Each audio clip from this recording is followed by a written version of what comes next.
welcome to Link Up Talks. I'm your host, Ali, and we have a great panel here today to talk about something that is definitely heavy hearted and is very important to talk about today. In the past days and weeks, there has been a lot of happening in the US and in Canada. While one incident may have reignited the unrest, there's a long history of racism and anti Black violence in both countries and around the world. As a representation of some multicultural millennial voices in Canada, we found it important to come together and have a real conversation about a very real issue that some of us face, but all of us are responsible for. The conversation was mostly lighthearted when we had discussed interracial and intercultural relationships in our first episode. As Canadians, it tends to be that way, but it would be irresponsible to still keep the conversation light when the reality is that it's so heavy. So in the spirit of respect and honesty today, we have our panel. We have Jude. Hey. We have Dre. We have Paulina. Hi. We have Mika. Hi. And we have Aziz. Hey. And again, my name is Ali and I'm the host. So the first question that I really want to ask everyone here is, in our first episode, we stated interracial and intercultural dating was difficult. Now, how do you talk about these issues to your partner? Well, Ali, for educating an interracial partner, having an interracial partnership requires education. Right off the bat, I informed them, are you aware that racism exists? How is it that how are your parents with an interracial partner? Do you see yourself being okay? It's sad that you have to ask those questions, but you have to ask how accepting their family is and how they are. And I think even informing the family, they always, or I share my experiences with them to let them know that racism is very much exists, especially in Canada. A lot of people say, oh no, there's disbelief, denial, and sometimes insensitivity, and it's made into a joke, but it really is there. It exists. It's something that I find people are always like, not in Canada, elsewhere, but not here. It does exist. I've experienced it. And this is one thing that I make sure that my partners know right off the bat, because I do not want to get involved in a relationship where I'm not accepted for me because of the color of my skin. Right. My personal experience with interracial dating is, well, first and foremost, my history stems from a young age. I've been dating Black women from a young age. One approach that I can address this, or I should say, bridge the gap between the outside community and supporting the Black community is addressing racial issues whenever I'm around it, even within the family. Considering like I have introduced partners to my family before, I try to advocate for the Black community in that sense, and not only that, for my closest friends and even friends that from a distance, being able to stand up for something that's outside of my culture and my upbringing. It's something that I was somewhat raised in and a part of, considering that I've been around Black folks for like some time now. And that's basically how I address the issue, that question.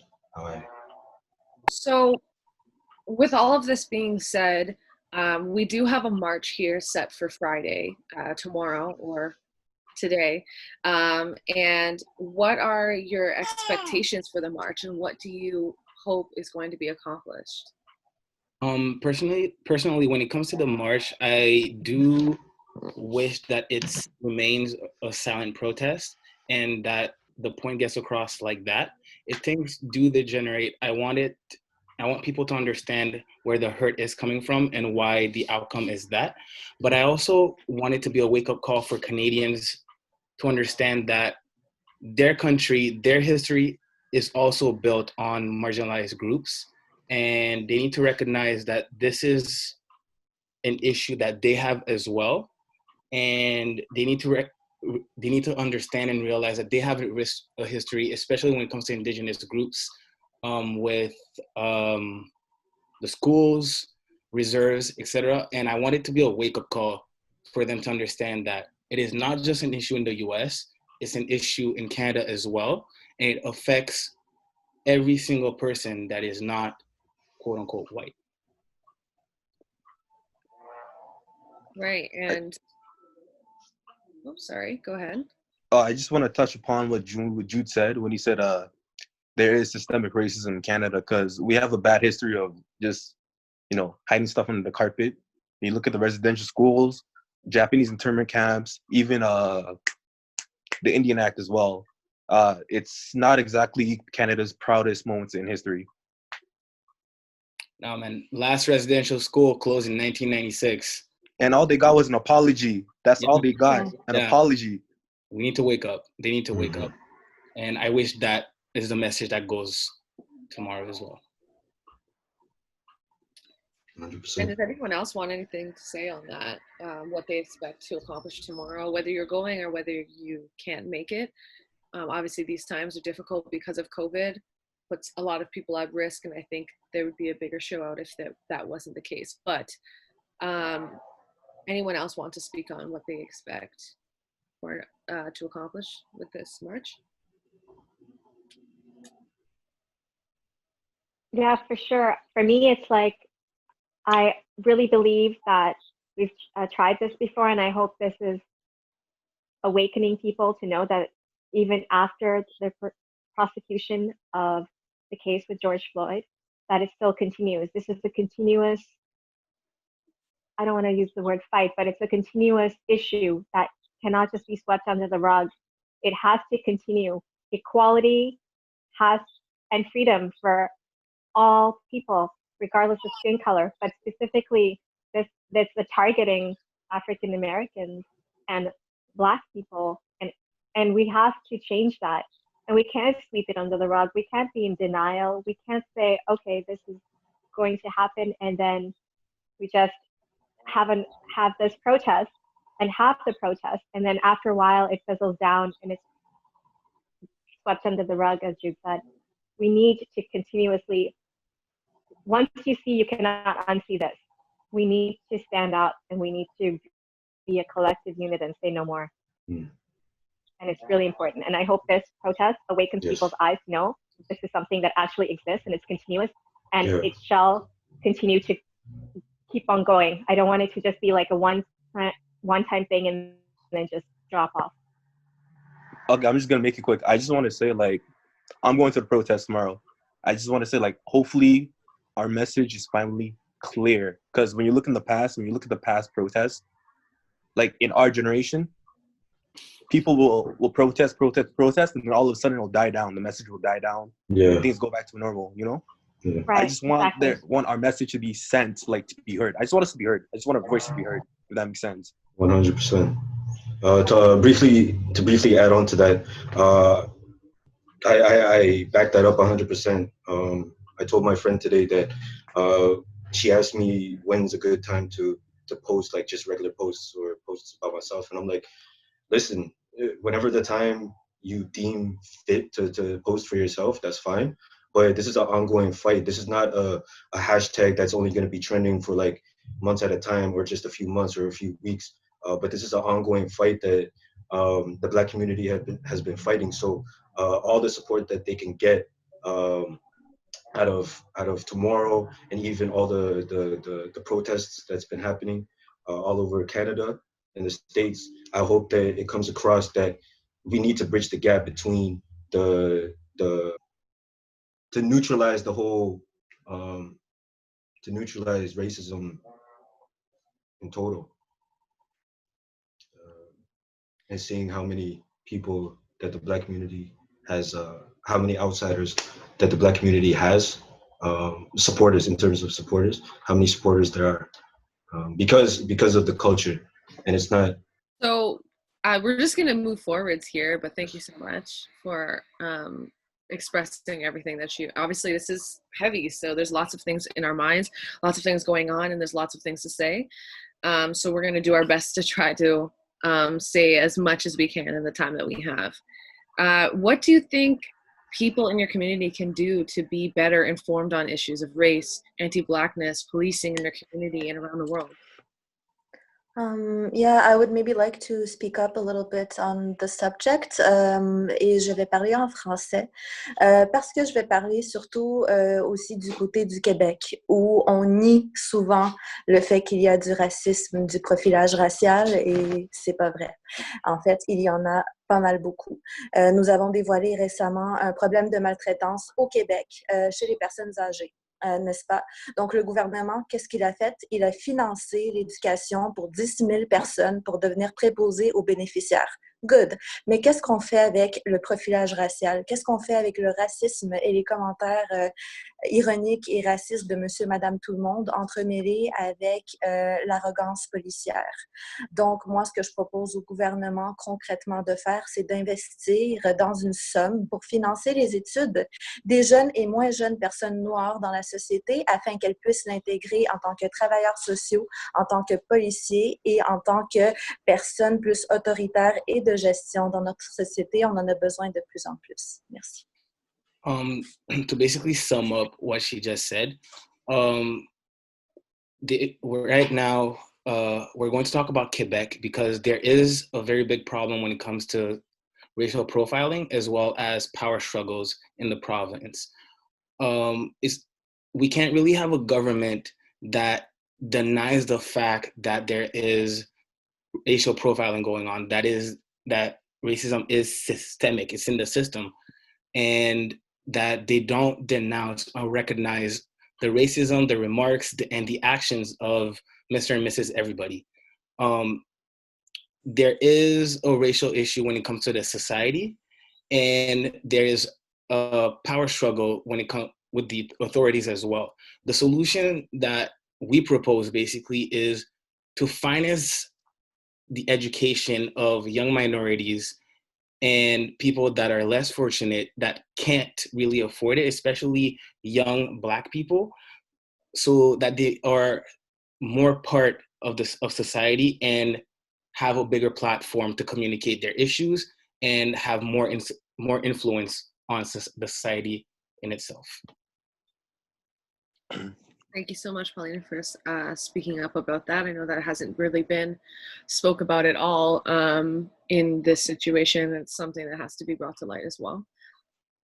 I know Aziz wanted to say something about this as well. Actually, yeah, in regards to your question, actually, okay, when you look at a comparison of old generation and new generation, there's always been a precedent set by the old generation of this negative image on Black people, put or taught towards the younger generation, because you can't be born a racist. You have to be taught how to become a racist, basically. Right. So I feel like it's more we put our focus more on the younger generation in the communities, younger members of the communities, make them aware of racial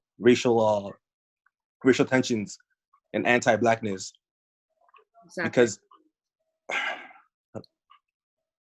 the mindset of the older generations, it's really hard to change. It's really hard to change their mind. Yeah, well, I'll just hop on what you said. So you can't really teach an old dog new tricks, right? But you can influence younger generations, and it starts with education. The societies need to understand and acknowledge their history, and not just the positives, not just what makes them great, but what actually led to them being great. You know what I mean? Like, America was built for free by people who can't really even enjoy the fruits of their labor. That's not normal.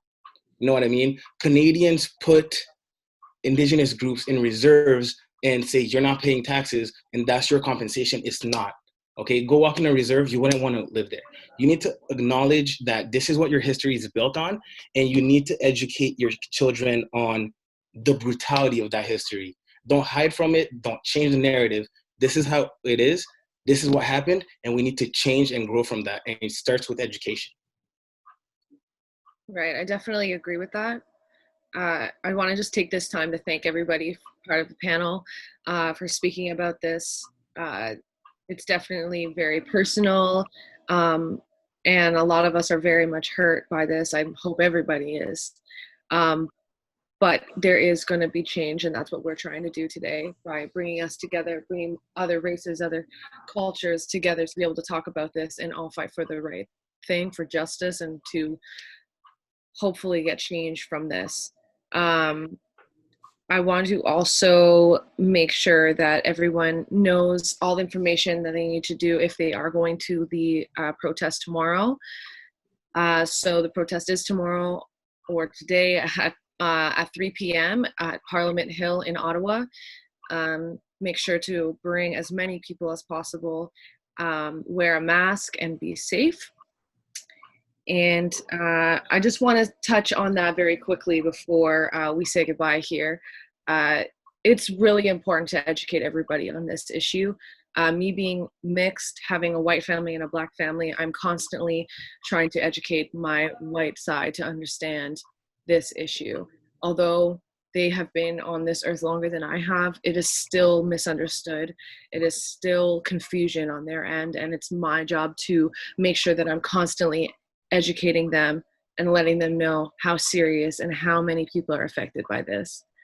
And yes, it starts with the young people. Me being a new mom, I want to make sure my daughter knows that it's okay to walk around and not have to worry about people stopping you or following you or questioning you. I won't always be there to protect her. So I just want everyone to know that this is serious. And all we can do is continue to educate everybody and protest and stand up for justice. So thank you so much for tuning in, everybody, and watching this timely episode. It's important for us to know that this movement was about George Floyd, Ahmaud Arbery, Breonna Taylor, Regis Paquette, and all the other people who have suffered in the hands of police brutality, systemic anti-Black racism as well. It's also important to note that the people from all races and cultures must continue this conversation and join the conversation. Listen and teach with their own communities, children, parents, homes. Everybody needs to understand the seriousness of this. We must stay united and in our action, and stay safe, everybody, and continue to be united.